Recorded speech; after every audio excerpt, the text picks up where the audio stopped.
अस्सलाम वालेकुम class. I hope आप सब खैरियत से होंगे। लास्ट लेक्चर हमारा फ्यूनेरिया से रिलेटेड था। बॉटनी बीएससी बॉटनी ए में चैप्टर नंबर 7 है ब्रायोफाइटा। ब्रायोफाइटा में उसका ग्रुप है ब्रायोप्सिडा। ब्रायोप्सिडा ये वो ब्रायोफाइट्स हैं जिन्हें हम मोसिस कहते हैं। हमने उसका मॉडल ऑर्गेनिज्म यानी उसका जेनरा फ्यूनेरिया डिस्कस कर रहे थे। फ्यूनेरिया की हमने उसकी बॉडी फॉर्म, उसकी क्लासिफिकेशन, वेजिटेटिव रिप्रोडक्शन हम लोगों ने डिस्कस की थी। और आज हम लोग डिस्कस करेंगे sexual reproduction in Funaria. Funaria में सेक्सुअल रिप्रोडक्शन कैसे होती है। Funaria species are monoecious. जी, फर्स्ट सेंटेंस में वो कह रहा है कि फ्यूनेरिया स्पीशीज मोनोओशियस है। मोनोओशियस ऐसी बॉडी को कहते हैं जिसमें सेक्सुअल रिप्रोडक्शन तो होगी, लेकिन वो जो मेल फीमेल रिप्रोडक्टिव ऑर्गन होंगे वो एक ही बॉडी के अंदर होंगे। ऐसी बॉडी को ना हर्माफ्रोडाइट भी कहते हैं। ये आप लोग नोट कर लें कि जिसमें मेल फीमेल दोनों रिप्रोडक्टिव ऑर्गन हो, हम उन्हें क्या कहते हैं, हर्माफ्रोडाइट कहते हैं। Monoecious the sex organs antheridia and archegonia develop at the apex of separate erect branches called gametophore. अब देखें, एक ही बॉडी है फ्यूनेरिया, इसके ऊपर ब्रांचेस डेवलप करती हैं। मेन देखिए, फ्यूनेरिया की बॉडी पे ब्रांचेस डेवलप करती हैं। इस बात का कहने का मतलब ये है कि जो फ्यूनेरिया है, मेन बॉडी, क्योंकि ये ब्रायोफाइट है और मेन बॉडी इनकी क्या होती है, गेमेटोफाइट होती है। तो इनकी जो गेमेटोफाइट है ये ग्रीन होती है, इस पे ब्रांचेस होती हैं, लीव्स होती हैं। यानी हम उन्हें क्या नाम देंगे, लीव्स एग्जैक्ट जैसे ट्रेकियोफाइट में या एंजियोस्पर्मी में लीफ होते हैं वैसे तो नहीं होंगे, लेकिन लीफ लाइक स्ट्रक्चर्स इनके पास होती हैं, ब्रांचेस। तो एक ही बॉडी के ऊपर डिफरेंट ब्रांचेस पे मेल फीमेल ऑर्गन ग्रो करेंगे, और जिस ब्रांच के ऊपर गेमिटेंजिया होगा, रिप्रोडक्टिव ऑर्गन होगा, हम उसे क्या कहेंगे, गेमिटोफोर्स। क्योंकि फोर्स, PHORES, फोर्स, फोर्स का मतलब होता है ब्रांच। अब जैसे हम लोग फंगाई में डिस्कस करके आए हैं स्पोरेंजियोफोर, कि ऐसी ब्रांच, ऐसी हाइफी, ऐसा स्ट्रक्चर जिसके ऊपर स्पोरेंजियम डेवलप करता है, दैट इज कॉल्ड एंजियोस्पोर। तो यहाँ पे क्योंकि antheridia archegonia, these are two reproductive organs, these are two gametangia that develop on that branches, these branches are called गेमिटोफोर। ये बात क्लियर हुई आप लोगों को गेमिटोफोर की? यस सर, क्लियर है। आगे, the sex organs are intermingled with 4 to 6 cells high and 1 cell wide sterile hairs called paraphyses. अब देखें, अगर एक एक यानी कि फ्यूनेरिया के बॉडी में, मेन बॉडी में 20 ब्रांचेज हैं, 20 ब्रांचेज में से कोई उसकी 15 ब्रांचेज के ऊपर रिप्रोडक्टिव ऑर्गन है, तो बाकी बच गई 5, जो कि 4 to 6 सेल हाई होती हैं, क्योंकि माइन्यूट स्ट्रक्चर्स होती हैं ये। और ये ब्रांचेस क्या करेंगी, उनकी प्रोटेक्शन करती हैं, ये स्टीराइल होंगी। तो हम ऐसी ब्रांचेस को क्या कहते हैं, पैराफाइसिस कहते हैं। ये स्टीराइल होते हैं। द पैराफाइसिस सेल, लेकिन देखें, सिर्फ ये रिप्रोडक्शन नहीं करेंगी, बाकी फोटोसिंथेटिक वाला तमाम फंक्शन ये परफॉर्म करेंगी। The paraphysis cell contain chloroplast and apical cell of each paraphysis is globose and meet over an antheridium to protect it। देखें, उसी एक ही ब्रांच के ऊपर, यानी उसी एक ही ब्रांच के ऊपर, एक ब्रांच के ऊपर तो एंथ्रीडिया या आर्किगोनिया डेवलप करेगा, और उसके साथ साथ ये भी साथ ग्रो कर रही होंगी, पैराफाइसिस भी, ये उसको कवर करते हैं, उसको प्रोटेक्शन देते हैं। The paraphyses also hold water by capillary and help prevent desiccation. पानी को एब्जॉर्ब करने में भी ये हेल्प करते हैं, क्योंकि जाइलम फ्लोएम तो इनके अंदर होता नहीं है, जो ट्रांसपायरेशनल पुल लाइक मैकेनिज्म होगा, तो ये क्या करते हैं, पैराफाइसिस भी इनके साथ हेल्प करती हैं पानी को एब्जॉर्ब करने में। Male branch antheridia develop in group at the expanded convex shape apex of a leafy gametophore called male branch antheridia are intermingled with paraphysis। Paraphysis के साथ ये मिक्सअप होती हैं, तो एंथ्रीडिया जिस गेमिटोफोर के ऊपर ये डेवलप करती हैं, तो ऊपर जाके इन्होंने क्या किया होता है, कन्वेक्स शेप अपना स्ट्रक्चर बनाया होता है। एंथ्रीडिया जिस ब्रांच के ऊपर डेवलप करते हैं, टिप पे, टॉप पे उनकी शेप कैसी होगी, कन्वेक्स शेप होगी। अब हम डिस्कस करेंगे structure and development of antheridium. A mature antheridium is club shaped and borne on a stalk. Clear? Club shaped होगा, ऊपर से कन्वेक्स जिसे कहते हैं एक्सपेंडेड। ये ऐसे ही है जैसे हम लोगों ने बेसिडियो माइकोटा में स्पोरेंजियम का स्ट्रक्चर देखा था, क्लब शेप्ड होगा। The main body contain a mass of spermatogenesis cells surrounded by a layer of jacket cells. ये जो टॉप वाला पैराग्राफ है जिसमें ये अभी हम जो पढ़ रहे हैं, यही इस पूरे एंथ्रीडियम की एक्सप्लेनेशन है, जिसमें क्या बात कर रहा है कि मेन बॉडी यानी वो जो एंथ्रीडियम है उसमें क्या होगा, एंथ्रीडियम के पास स्पर्मेटोजेनेसिस सेल्स होंगे और उनकी सराउंडिंग में जैकेट सेल्स होंगे। The free distal end of antheridium, देखें डिस्टल एंड क्या होगा, उसका टॉप वाला आखिरी सिरा। देखें ये जो है इसका एंथ्रीडियम है, यहाँ से बाद में एंथ्रोजॉइड ने मूव करना है ताकि वो आर्किगोनियम के पास जाके अपनी सेक्सुअल रिप्रोडक्शन कंप्लीट कर सकें। The free distal end of antheridium is differentiated into a cap like structure the operculum, it help in dehiscence. तो ये यहाँ से रिलीज होने में ये इनकी हेल्प भी करते हैं। Each antheridium develop from a superficial cell of apex which become papillate and divide to form an outer and inner cell। अब देखें इसमें बात कर रहा है कि जिस ब्रांच के ऊपर एंथ्रीडियम ने डेवलप करना है, यानी जो गेमिटोफोर होगी, यानी गेमिटोफोर अब यहाँ पे कौन सी होगी, एंथ्रीडियोफोर। भाई ये वो ब्रांच है जिसके ऊपर एंथ्रीडियम ने ग्रो करना है। अब इसकी फॉर्मेशन, अब इसकी डेवलपमेंट स्टार्ट है, यानी उस ब्रांच की जो टिप वाला सेल है, इमेजिन करें आप लोगों के सामने एक ब्रांच है, उसकी टिप वाला सेल है। अब वो टिप वाला सेल क्या करेगा, सेल डिवीजन करेगा, माइटोसिस करेगा, एक से दो सेल बनाएगा, एक आउटर सेल और एक inner cell, which give rise to lower embedded part of the stalk. अब जो उसमें नीचे वाला सेल होगा वो किसके साथ अटैच है, वो स्टॉक के साथ अटैच है। यूं समझेंगे उसने मजीद ग्रो करके स्टॉक बनानी है, और टिप वाला सेल ने क्या करनी है, उसने एंथ्रीडियम बनाना है। यानी इस वक्त जिस ब्रांच के ऊपर एंथ्रीडियम ने डेवलप करना है, तो टिप वाला सेल क्या करेगा, माइटोसिस करेगा, दो सेल बनाएगा, एक इनर है और एक आउटर है। इनर सेल स्टॉक की तरफ है और आउटर सेल ग्लोब्यूल स्ट्रक्चर बनाएगा, मजीद माइटोसिस करके सेल बनाएगा, वो ग्लोब्यूल स्ट्रक्चर होंगे और वो एंथ्रीडियम की फॉर्मेशन है। The outer cell divide by transverse division to produce a filament of 2 to 3 cells. अब देखें जो आउटर सेल है वो मजीद क्या कर रहा है, अब ट्रांसफर डिवीजन करेगा, ट्रांसफर डिवीजन करके 2 to 3 सेल्स बनाएगा।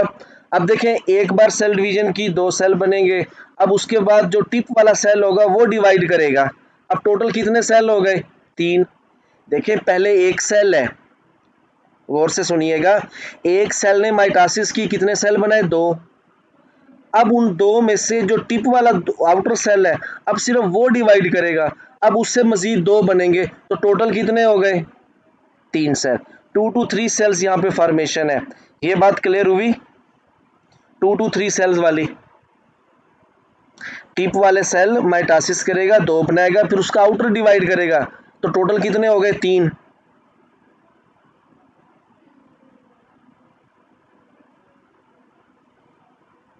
क्लास आप लोगों को समझ तो आ रही है ना? जी सर आ रही है समझ। 2 to 3 सेल्स। अब उसके बाद देखें, the terminal cell of filament differentiate into apical cell with 2 cutting faces. It cut off 5 to 15 segment arranged in 2 rows. अब यहाँ पे क्या हो रहा है, अब वो जो टर्मिनल सेल है, टिप वाला सेल है, एपिकल सेल है, अब उसने क्या करना है, अपना साइज इंक्रीज करेगा, फिलामेंट लाइक स्ट्रक्चर बनाएगा। टिप वाला सेल अब फिलामेंट लाइक स्ट्रक्चर बनाएगा और उसकी अरेंज उसमें फिर क्या बनेंगी। अब यहाँ पे बात करें ना सेगमेंट 5 to 15, ये मैं डायग्राम में दिखाता हूँ आप लोगों को।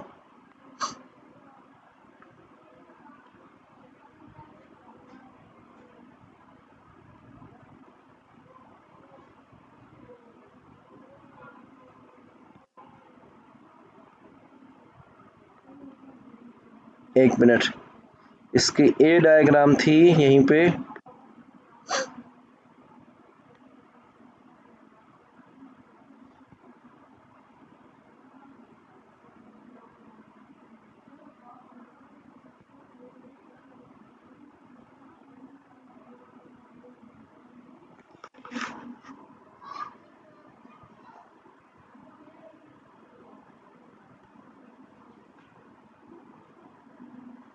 आप लोग ना ये देखें इस वक्त यहाँ पे जो क्लियर स्ट्रक्चर वो जो बना हुआ है मुकम्मल तौर पे,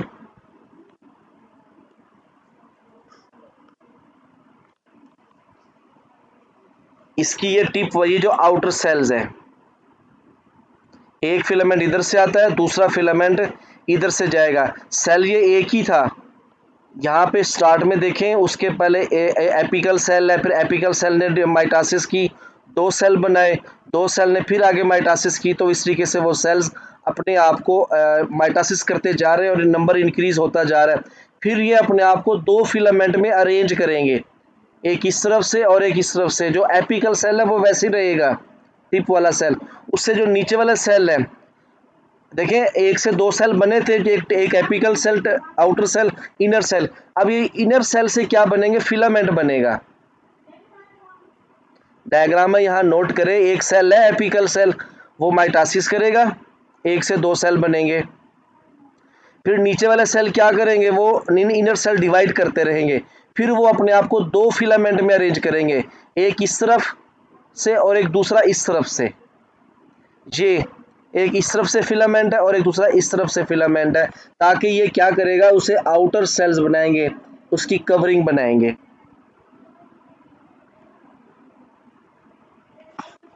the terminal cell of filament differentiate into apical cell with two cutting faces. With two cutting faces, it cut off 5 to 15 segments arranged in 2 rows. A segment 2 to 3 cell away from the apical cell divide into a smaller jacket initial and a larger primary spermatogenesis cell which cut off and अच्छा, बार बार यहाँ पे लफ्ज जो आ रहा है ना cut off, इस cut off से मुराद ये है कि वो डिवीजन के बाद अपने आप को दो अलग स्ट्रक्चर में डिफरेंशिएट करती हैं। माइटासिस करने के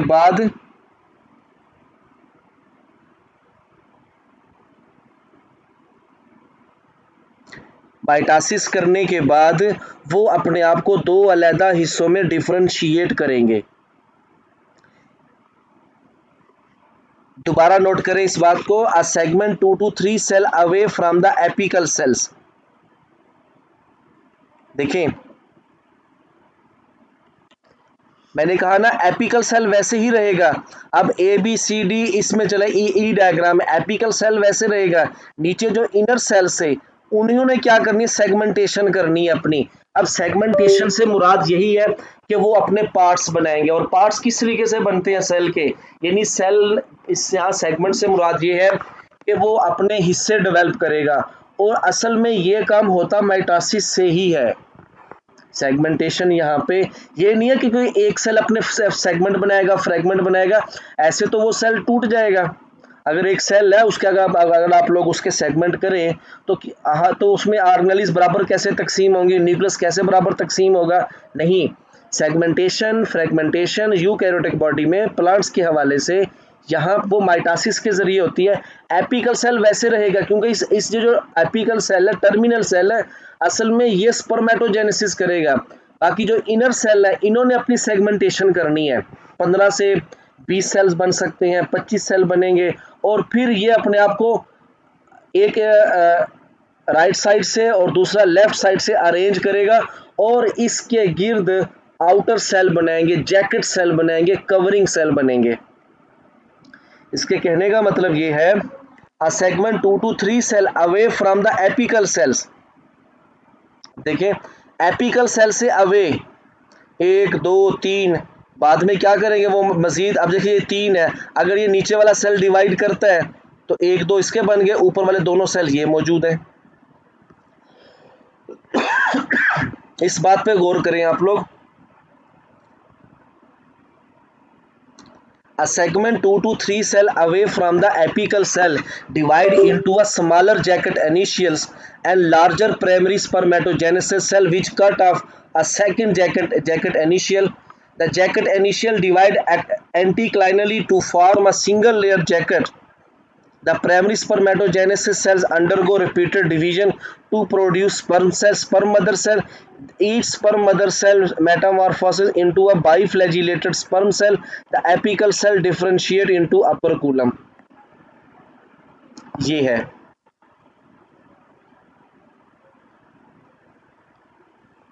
अब यही सेल्स बाद में डिवाइड एंटीक्लाइनली डिवाइड करेंगे। एंटीक्लाइनली डिवाइड करने से मेरा मतलब ये होगा कि इन्होंने ग्लोब्यूल्स या क्लब शेप स्ट्रक्चर बनाना है, क्लब शेप स्ट्रक्चर बनाएंगे। जी और एच डायग्राम में आई की तरफ आ जाए, यही सेल फिर इसके गिर्द इकट्ठे हो जाएंगे तमाम, और इकट्ठे होने के बाद इन्होंने क्या करना है, उसको उसकी प्रोटेक्टिव कवरिंग बनाएंगे और अंदर क्या रहेंगे, स्पर्मेटोजेनेसिस इनिशियल सेल्स मौजूद रहेंगे, जो कि बाद में क्या करेंगे, मियोसिस कर माइटोसिस करनी है। हाँ, प्लांट में जो अब देखिए ये सारा स्ट्रक्चर ये है प्लाइड है। प्लांट में गैमीट माइटोसिस से बनते हैं, इन्होंने बार बार रिपीटेड डिविजन्स करनी है और फिर डिफ्रेंशिएट होकर अपने गिर्द दो दो फ्लैजेला डेवलप करते हैं और यूं इसके अंदर क्या डेवलप हो जाती हैं, यूं इसके अंदर स्पर्म सेल्स यानी एंथ्रोजोइड सेल डिवाइड हो जाएंगे। इसका थीम दोबारा समझें कि टिप वाला सेल होगा, ठीक है। टिप वाला सेल्स क्या करेगा, ग्रो करता है और अपनी माइटोसिस करता है, आउटर और इनर सेल्स डेवलप करेगा। इनर सेल फिर बार बार डिवीजन करते हैं, जो डिवीजन करेंगे उनकी सेगमेंटेशन होगी और वो अपने आप को अरेंज करेंगे इस तरतीब से कि वो दो रोज बना सके, आउटर और इनर, ठीक है। अब ये जो अंदर वाले सेल्स हैं, ये वाले, इनकी ये डिवीजन है जी और एच, ये एंटी क्लाइनली डिवाइड करेंगे। एंटी क्लाइनली डिवाइड करने के बाद ग्लोब्यूल्स शेप इनकी डेवलप कर होगी और आउटर साइड पे जो जैकेट सेल्स हैं वो डेवलप करते चले जाएंगे उन्हीं इनर सेल की बार बार माइटोसिस से, और एक ग्लोब्यूल स्ट्रक्चर डेवलप करेंगे। और इनर साइड पे क्या रहेगा, एंथ्रीडियम इनिशियल सेल्स रहेगा या स्पर्म मदर सेल रहेगा जो बार बार माइटोसिस करेगा, डिफरेंशिएट होके वो क्या बनाएंगे, अपने डिफरेंशिएट होके, इससे मुराद यह है कि मेटामॉर्फोसिस करके अपने गिर दो दो स्पर्म सेल डेवलप करेंगे। और ये जो लास्ट पे डायग्राम बनी हुई है एल की, ये कंप्लीट है। ये इसके नीचे स्टॉक है, ये बाहर की तरफ जैकेट सेल्स है और अंदर की तरफ क्या है, ये एंथ्रोजोइड सेल्स है। यूं इस तरीके से एक कंप्लीट एंथ्रीडियम डेवलप कर जाएगा। और इसके स्टार्ट में ये जो कंप्लीट डायग्राम आप लोगों के सामने है, ये एंथ्रीडियम की बनी हुई है, स्टॉक है, और ये उसके टिप पे क्या इसका जैकेट सेल्स है। अंदर क्या ये जो डॉट डॉट हमें नजर आ रहे हैं, ये सारे क्या चीजें, ये कंप्लीट, ये यहाँ पे इस वक्त एंथ्रोजोइड्स है।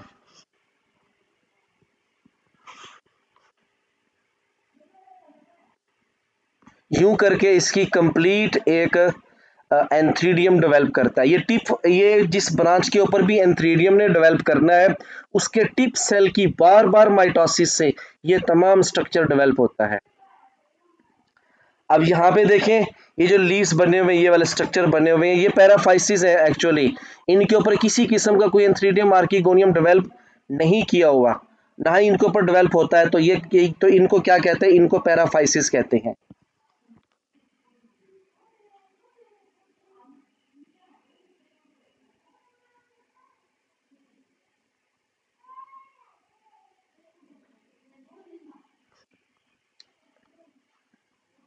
ये इसका मेन स्टेम, उसके बाद ये लीव्स हैं, पैराफाइसिस हैं, और ये इनकी फर्टाइल ब्रांचेस हैं।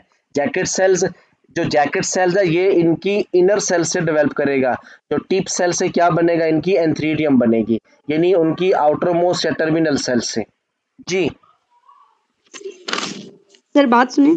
जी जी सर जी और एच डायग्राम का बता दें, इसमें डिवीजन पैटर्न बताया गया है, ये सर्कुलर जी ये एच और एंटी जे जो जी जी डायग्राम है। जी ये डिवीजन पैटर्न बताया गया, एंटी क्लाइनली ये डिवाइड करेंगे।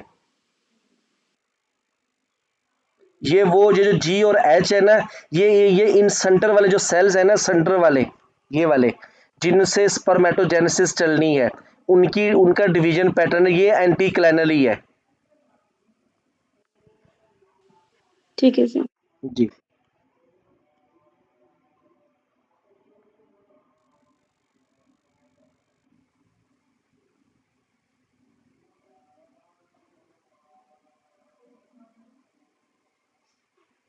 उसके बाद है female branch. The gametophore bearing archegonia is called female branch. It arises from the basis of male branch. It arises from the base of male branch.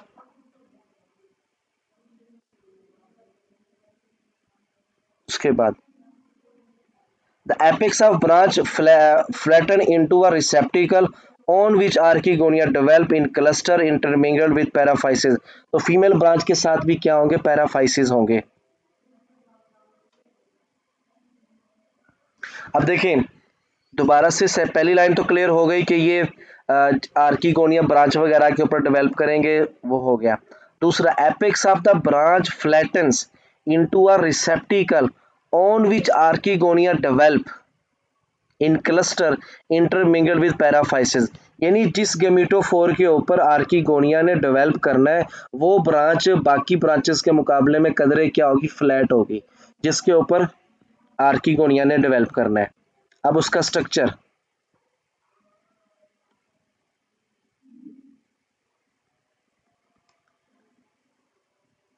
a mature archegonia is flask shaped which is born on a short stalk, short branch के ऊपर develop करेगी। It has a basal swollen portion जिसे venter कहते हैं, और elongated क्या होगी, नेक होगी। ये पहले देख लें कंप्लीट एक आर्किगोनिया। अब देखें ये जो, इसका साइज में थोड़ा छोटा करता हूं जी क्लास, आप लोग ना इसका ये, आप लोग ये डायग्राम देखें गौर से, अभी 2 मिनट है, डायग्राम देखें। अस्सलाम वालेकुम। अल्हम्दुलिल्लाह। जी जी, फ्री हो गए हो? अच्छा, निगाह किस कॉलेज है ना? अच्छा, मैं ना इस वक्त ऑनलाइन मैं क्लास घिंदा खड़ा ते सिर्फ कोई 15 तो 20 मिनट बाद मैं तो कॉल करेंदा। लेक्चर मेरा स्टार्ट है, विच मैं छोड़ के वक्त मुश्किल थी वैसी। नहीं, वो थोड़ा जो होता है ना, हाँ मैं तो कॉल करेंदा। ठीक है।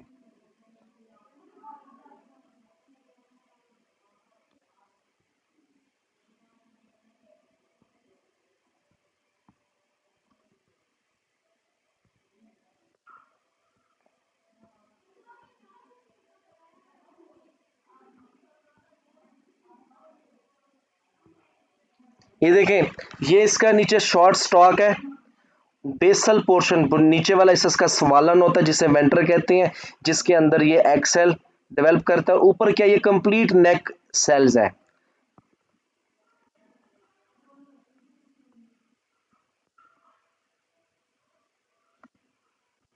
जी, उसके बाद है the venter is surrounded by a 2 layer jacket whereas the jacket around the neck is single layer. देखिए, the venter is surrounded by 2 layer jacket, venter के गिर्द क्या होगी, देखिए ये इसकी वेंटर है, गौर से देखें, ये इसकी जिसमें एक्सेल है, ये इसकी ये जो वेंटर है, वेंटर के गिर्द क्या 2 लेयर जैकेट सेल्स है, एक लेयर है और ये दूसरी लेयर है, और जो नेक है उसके गिर्द सिर्फ 1 लेयर जैकेट सेल है। क्लियर हुई है बात? देखें, ये नीचे जो फूला हुआ है जिसके अंदर एक्सेल है, ये इसकी वेंटर है, और वेंटर के गिर्द क्या, ये 2 लेयर सेल्स हैं, एक लेयर है जैकेट सेल्स की और ये दूसरा क्या है, डबल लेयर है, और ऊपर जो इसकी नेक के नाल सेल है उसके गिर्द सिर्फ ये 1 लेयर्ड है। क्लियर होगी ये बात आप लोगों को? यस सर, हो गया क्लियर। उसकी रीडिंग करते हैं आगे। Archegonium develop from an apical cell with 2 cutting faces. ठीक है, 2 कटिंग फेसेस होंगी। 2 कटिंग फेसेस कैसे होंगी, ये देखें, एपिकल सेल है, ये डिवाइड करेगा, 2 सेल बन गए, फिर ये ऊपर वाला सेल डिवाइड करेगा, कितने सेल बन गए टोटल, 3। फिर ये बार बार माइटोसिस करेंगे, ये 2 फेसेस बन रही हैं, क्योंकि इन्होंने ऊपर क्या डेवलप करना है, ऊपर जाके इन्होंने असल में ये जो देखें 2 कटिंग इस तरीके से बनी है कि इन्होंने फिर राइट लेफ्ट अरेंजमेंट करनी है और ये पूरी कैनाल सेल बनाना है, ये पूरी इन्होंने नेक सेल बनानी है। देखिए ये डबल लेयर्ड है, 2 जैकेट लेयर है, तो ये 2 जैकेट लेयर बनेगी। क्लियर? 2 cutting faces. बाद में फिर ये वाला सेल क्या करेगा, apical cell, terminal cell divide करेगा, तो टोटल कितने हो जाएंगे, 3। दोबारा उसके थ्योरी पे, archegonium developed from an apical cell with two cutting faces. It cut a 4 to 8 segment which develop into a stalk.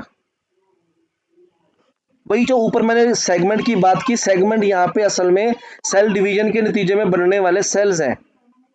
ये देखें, एक सेल है, उसके बाद टू कटिंग हो गई,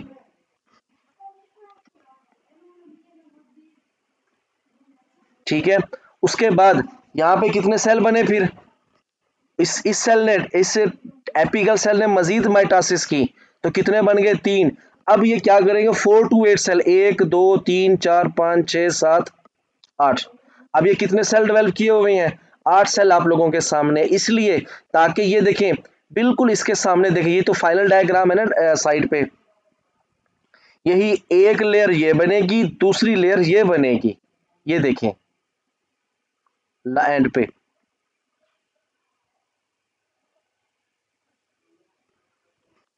Afterwards, the apical cell become three-sided and cut off three peripheral cells surrounding an axial cell, the formal apical cells.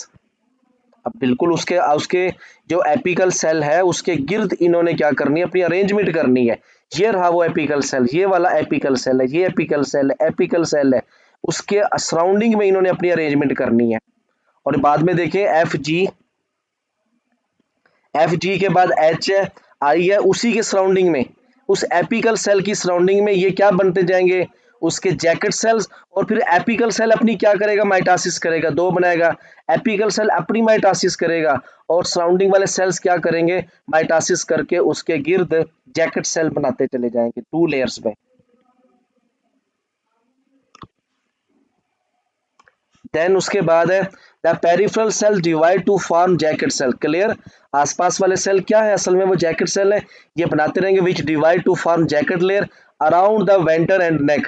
The axial cell divide to form primary cover cell and central cell, which divide to form primary canal cell which give rise to a neck canal cell and ventral cell। वो जो apical cell centre में बचा था उसकी, देखिए apical cell की बार बार division से axial cell, axial cell की बार बार डिवीजन से बनेगी केनाल यानी वेंटर सेल बनेंगे, और केनाल सेल या नेक सेल बनेंगे। और ऊपर वाला जो सबसे पहले एपिकल सेल ने डिवाइड किया था उसकी कटिंग से, फ्रेगमेंट से, वो बनेंगे जैकेट सेल्स। एपिकल्स एक सेल है, एक सेल की कटिंग से दो फेसेस बनी, एक फेस लेके चलेगी जैकेट सेल्स की तरफ और एक फेस लेके चलेगी उसे एपिकल सेल की तरफ। एपिकल सेल से बनेगा एक्सियल सेल, एक्सियल सेल की बार बार माइटोसिस से बनेगी उनकी केनाल सेल्स। केनाल सेल में बार बार वर्ड यूज कर रहा हूँ, असल में ये नेक सेल होते हैं, और venter cells. The venter cell divide to produce venter canal cell and an egg cell. ऊपर वाले तमाम सेल्स क्या होंगे, वो इनकी बनेगी नेक, और जो बॉटम पे सेल होगा वो क्या बनेगा, इसका एग सेल। जी, इसमें से पूछिए अपना क्वेश्चन आर्किगोनियम की डेवलपमेंट में से।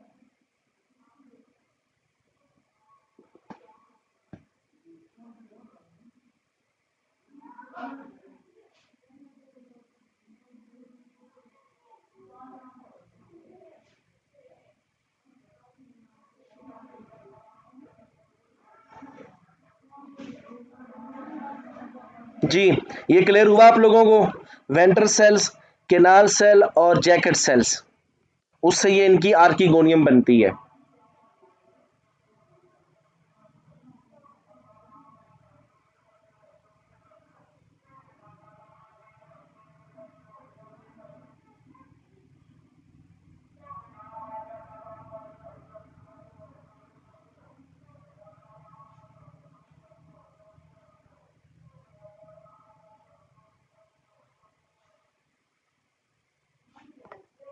जी, उसके बाद है इनकी फर्टिलाइजेशन। फर्टिलाइजेशन में क्या होगा, इनकी एंथ्रीडियम से ये एंथ्रोजोइड सेल्स आउट होंगे, क्योंकि उनके पास क्या है, वो मूवेबल है। उनके पास क्या है, फ्लैजेला है, वो मूव करके जाएंगे आर्किगोनियम की तरफ, और ये कीमोटेक्सिस है। देखिए, rain water and dew drops collect at the apical end of male branch cause dehiscence of antheridium.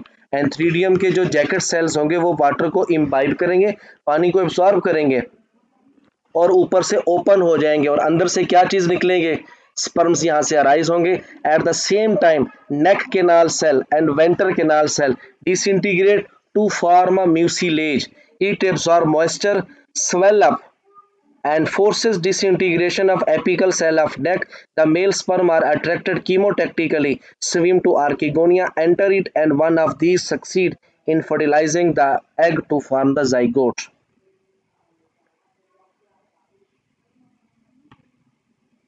उसके बाद देखें, पानी को ये एब्जॉर्ब करते हैं, इम्बाइब करेंगे, एंथ्रीडियम के टॉप पे अपर कूलम डेवलप होगा, वहां से पोर क्रिएट होगा, स्पर्म सेल वहां से अराइज होंगे, अराइज होने के बाद कीमोटेक्टिकली वो आर्किगोनियम में जाएंगे, आर्किगोनियम में जाके उसको फर्टिलाइज करेंगे। एज अ रिजल्ट क्या बनेगा, zygote. The zygote enlarge in size to fill up the venter, ये पूरी वेंटर को कवर करेगा, and secrete a thick wall around it.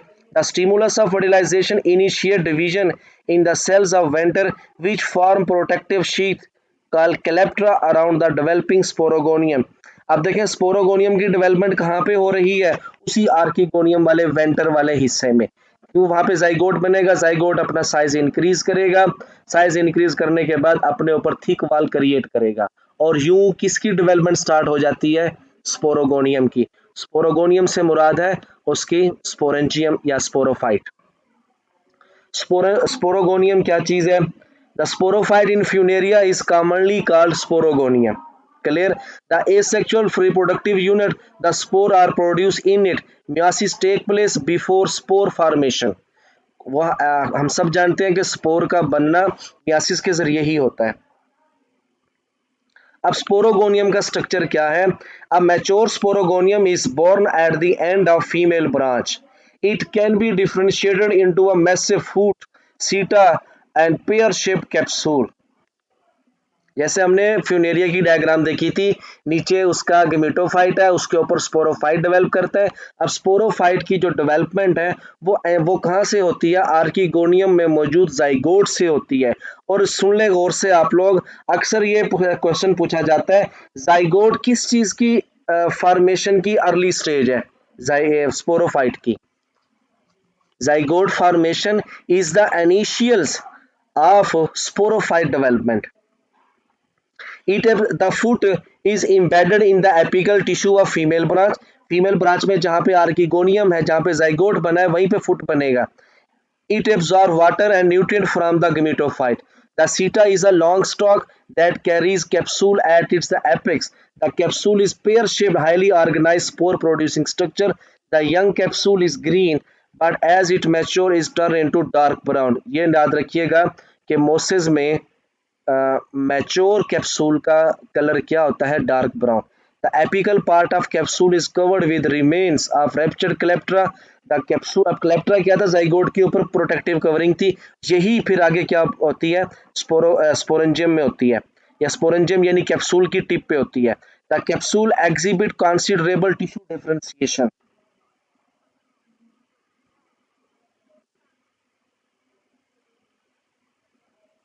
उसके बाद है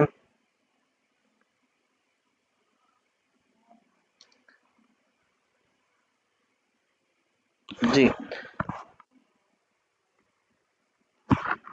यहां तक आप लोगों को क्लियर हुई फर्टिलाइजेशन तक। जी सर। उसके बाद है internal structure of sporogonium। The foot is a bulbous mass of tissue embedded in apical tissue of female branch। Foot असल में क्या चीज है, ये वो टिश्यू स्ट्रक्चर है जो कि आर्किगोनियम के अंदर इम्बेडेड है। The seta consists of central conducting strand composed of thin walled cells surrounded by the cortex and epidermis, which is covered with cuticle.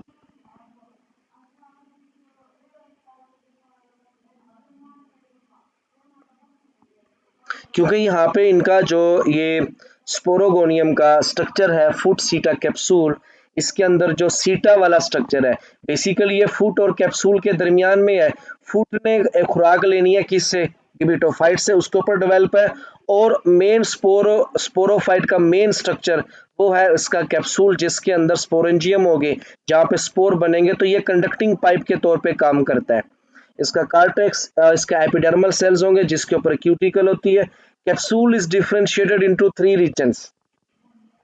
Capsule के apophysis, theca and operculum. ये किसके structure है, ये capsule के 3 हिस्से हैं, apophysis, theca और अपर coulomb. Apophysis क्या होगा, it is slightly swollen basal sterile region of capsule.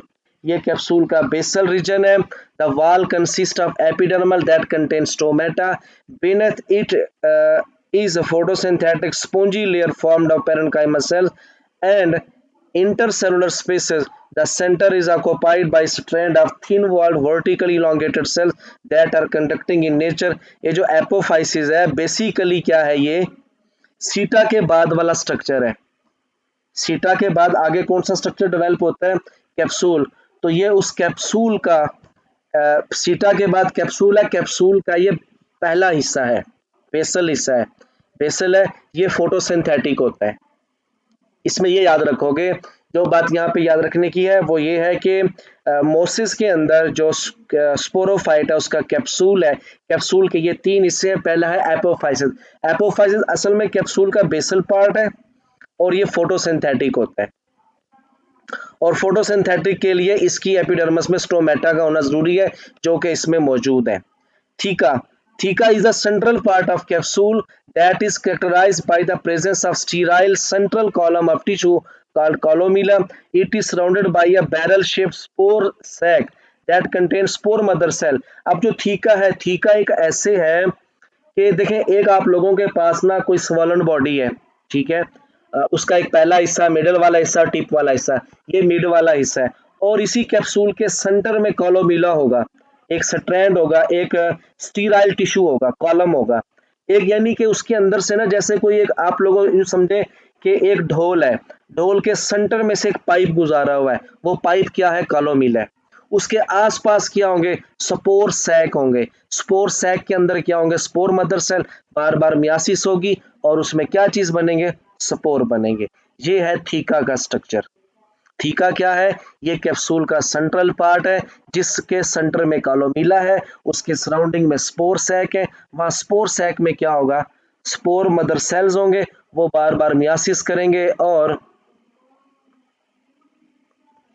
वो बार बार मियासिस करके क्या बनाएंगे, अपने स्पोर बनाएंगे। लेकिन ये तो हो गया, उसने आगे जो स्ट्रक्चर बनानी है, जो चीज बनेगी, ये खुद क्या फंक्शनल है किसी हवाले से, इसकी जो वाल है ये भी फोटोसिंथेटिक है। थीका की जो वाल है ये भी क्या है, फोटोसिंथेटिक है।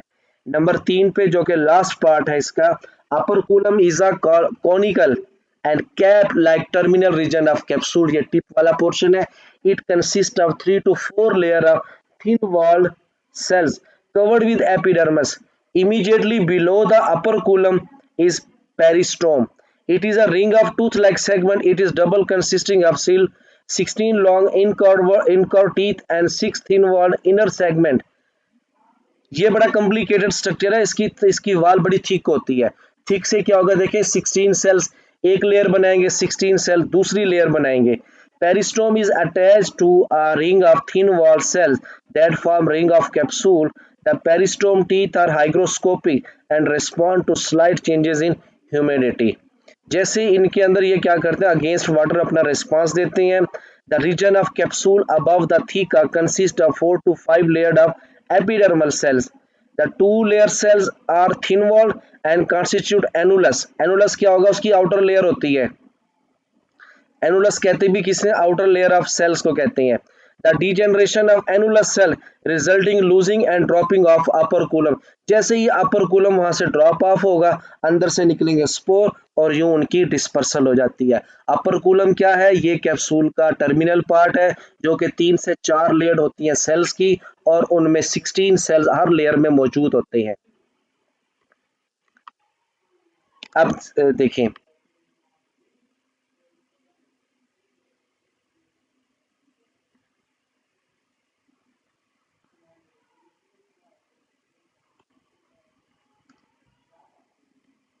इसका आगे ना मैं आप लोगों को शॉर्ट बताता हूँ, रीड फिर कर लीजिएगा। जाइगोट जब इसमें बन जाता है, सुनिएगा गौर से सब लोग, जब इसमें जाइगोट बन जाता है, जाइगोट की फिर बार बार माइटासिस होगी। सुनिएगा, आवाज आ रही है ना आप लोगों को? जी सर, आ रही है। आगे की ज्यादा वर्डिंग आप लोगों को मजीद कंफ्यूज ना करे, उसका सुन लें इसमें क्या चीज फंक्शन चलता है। जाइगोट बार बार माइटासिस करेगा, बार बार माइटासिस करते हुए वो चेन ऑफ सेल बनाएगा, जिससे फुट बनता है, सीटा बनता है, कैप्सूल। कैप्सूल का स्ट्रक्चर आप लोगों ने देख लिया। अब ये सारा स्ट्रक्चर क्या है? ये डिप्लाइड है, क्योंकि ये सारे पूरा स्पोरोफाइट का एक एक सेल क्या होगा? डिप्लाइड होगा, क्योंकि ये डिप्लाइड जाइगोट की बार बार माइटासिस से बने हैं। ठीक है, और बार बार माइटासिस से बनने के बाद तो उस कैप्सूल के भी तमाम सेल्स क्या हैं? तमाम सेल्स क्या है? वो भी डिप्लाइड है। आप लोगों ने देखा उसके जो थीका वाला हिस्सा है, जिसके अंदर कालोमीला मौजूद है और स्पोर सैक उसके अंदर मौजूद होते हैं। ठीक है, मौजूद होते हैं। मौजूद होने के बाद वो अब क्या करेंगे? मियासिस करेंगे। मियासिस करने के बाद वो क्या बनाएंगे? स्पोर बनाएंगे। और स्पोर क्या होंगे? वो हेप्लाइड होंगे।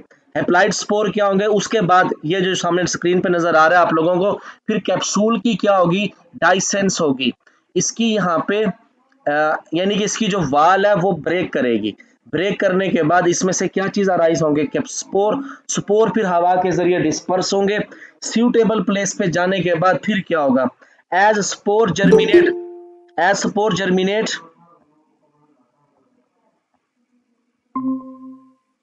as spores start germinating immediately after it is shed from the capsule। Capsule से आउट होने के बाद ये जर्मिनेशन करेंगे। कैसे? तो ये पहले पहले पानी को एब्जॉर्ब करेंगे। पानी को जैसे ही एब्जॉर्ब करेंगे, इनका जो इनर मैस है वो साइज में इंक्रीज होगा। इंक्रीज होने के बाद ऊपर की जो स्पोर वाल होगी वो ब्रेक कर जाएगी। देखिए, स्पोर पानी को एब्जॉर्ब करेगा, इनर जो प्रोटोप्लाज्मिक मैस है वो साइज में इंक्रीज होगा। Inner spore wall grows outward and form to germ tube.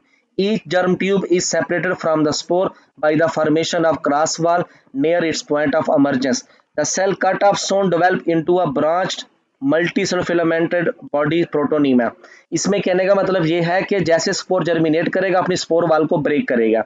Break करने के बाद उसका जो इनर मैस है, ठीक है, इनर मैस क्या करेगा? वो ग्रो करेगा और एक ग्रीन अलगा लाइक स्ट्रक्चर बनाएगा, जिसका नेम क्या है? प्रोटोनीमा। अब प्रोटोनीमा ने करनी है ग्रोथ, आउटवर्ड भी इनवर्ड भी। इनवर्ड ग्रोथ क्या होगी उसकी? वो राइजाइट डेवलप करेगा। आउटवर्ड ग्रोथ क्या करेगी? वो ब्रांचेस डेवलप करेगा, फिलामेंट डेवलप करेगा और अपराइट बॉडी बनाएगा। और उस अपराइट बॉडी का नाम क्या होगा? गमीटोफाइट। फिर गमीटोफाइट के ऊपर एंथ्रीडिया आर्किगोनिया डेवलप करेंगे। फिर उनकी सेक्सुअल रिप्रोडक्शन होगी, जाइगोट बनेगा, देन स्पोरोफाइट बनेगा। स्पोरोफाइट के फिर ऊपर स्ट्रक्चर होंगे फुट, सीटा, कैप्सूल। कैप्सूल के अंदर फिर आगे थीका वाला पोर्शन होगा सेंट्रल, जहाँ पे स्पोर सैक होंगे, उसमें फिर मियासिस के जरिए में स्पोर बनेंगे और यूं फिर इसकी अल्टरनेशन ऑफ जनरेशन चलती रहती है। जी, ये इसकी थ्योरी, ये इसका आगे ग्रोथ है। सर, प्रोटोनीमा जो है वो सिर्फ ब्रायोप्सिडा में ही बनेगा, हमने पीछे एंथोसिरोस में ही देखा। ये सिर्फ इसका डिस्टिंग्विश फीचर है। जी जी बिल्कुल, जो प्रोटोनीमा है ये सिर्फ और सिर्फ ब्रायोप्सिडा का ही एक फीचर है, जो कि ना तो हिपैटिकोप्सिडा में होता है, ना ही एंथोसिरोप्सिडा में होता है। जी, ये इसकी कंप्लीट है। ये प्रोटोनीमा। प्रोटोनीमा देखें, अब स्पोर बना है ना, स्पोर हेप्लाइड था, प्रोटोनीमा भी हेप्लाइड। आगे जो ग्मिटोफाइट बॉडी बनेगी वो भी हेप्लाइड। उस हेप्लाइड के ऊपर एंथ्रीडिया आर्किगोनिया डेवलप करेंगे, वो भी हेप्लाइड। माइटासिस करके, अच्छा, प्लांट में जो गैमीट बनते हैं वो हेप्लाइड बनते हैं, क्योंकि बॉडी जो हेप्लाइड है। अब हेप्लाइड बॉडी तो मियासिस नहीं कर सकती, आगे जो एंथ्रोजाइड आर्किगोनिया में एक्सेल बनेगा वो भी हेप्लाइड। हाँ, उनकी फर्टिलाइजेशन से जो स्ट्रक्चर बनेगा जाइगोट वो डिप्लाइड, और zygote is the start of sporophyte, और स्पोरोफाइट इनका क्या होता है, वो डिप्लाइड होता है। क्लियर हुई ये बात? जी सर। जी, आप लोग इसको रीड करोगे, रीड करके फिर कोई क्वेश्चन वगैरह किसी हवाले से आता है तो वो फिर आप लोग ग्रुप में पूछेंगे।